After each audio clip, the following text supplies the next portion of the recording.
আমরা আজকে নদীর পাড়ে ঘুরতে আসলাম, মানে সময় হয় না, সময় হবে কেমনি, এক একজন এক এক কাজে ব্যস্ত থাকি। আর এই ভাই আজকে আসলো, আসার পর বললাম যে ভাই তাহলে চলেন আজকে নদীর পাড়ে যা ঘুরে আসি। তো আজকে নদীর পাড়ে আসলাম, এই আমরা তিনজন আসি না, ওই আরেকজন আছে ছোট। মাইক্রোফোন দিও। এই যে নদীর পাড়ে ঘুরতে আসলাম, অনেক মজা করতেছি। তো দেখেন সবাই নদীর পাড়ের ওয়েদারটা আর হ্যালো, অনেক সুন্দর লাগতেছে। হ্যালো,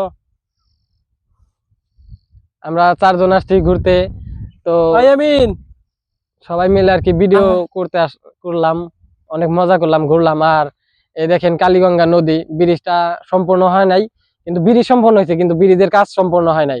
ব্রিজের কাজ মানে দুই পাশে বাকি রয়েছে। তো এর জন্য আমরা একটু অসুবিধায় আছি। এই অসুবিধার সারলে মানে আমাদের একটু সুবিধা হবে, মোটরসাইকেল নিয়ে চলাচল সম্পূর্ণ কষ্টজনক বিষয় আমাদের জন্য। আমরা এই যে হাইটে আসি মানে নদীর পাড়ে ঘুরতে, মানে নদীতে এখন আর স্রোত নাই, এখন শুধু মানে চর পড়ে গেছে সারা জমিতে। কি করছ তুই ভাই?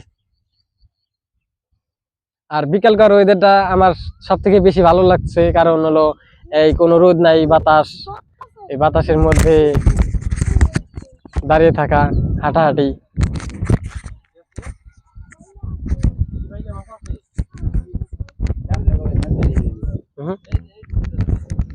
সমস্যা নাই।